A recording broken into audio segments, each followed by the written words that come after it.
সোনাই, তুমি কি করছো? তাই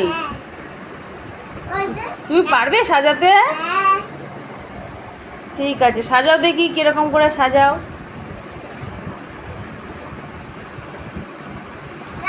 তুমি সোনাই রে, তুমি তুমি কোন ঠাকুরকে রথে বসাবে? জগন্নাথ ঠাকুরকে। আর জগন্নাথের সাথে আর কে থাকে বলো তো? আমি। বলরাম, সুভদ্রা।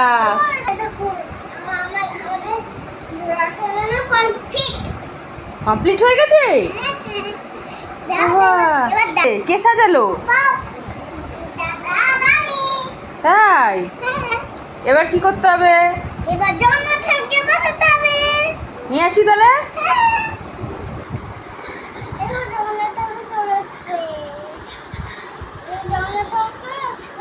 বাবা কি সুন্দর ঠাকুরটা সোনাই। চলো চলো ঠাকুর বসাই আমরা, চলো। বিছানায় রাখে না ঠাকুর, চলো ঠাকুরটা ধরো।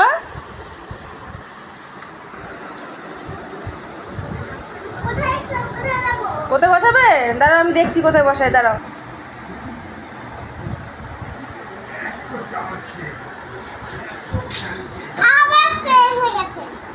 আমাদের জগন্নাথ ঠাকুর রথে বসে পড়েছে।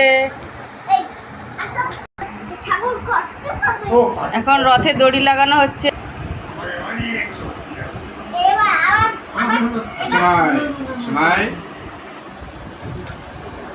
টানো, আস্তে আস্তে আস্তে, অত জোরে টানলে হবে না। আস্তে আস্তে টানতে হবে। ঠিক আছে, দাঁড়াও দাঁড়াও দাঁড়াও দাঁড়াও, এবার দাঁড়াও।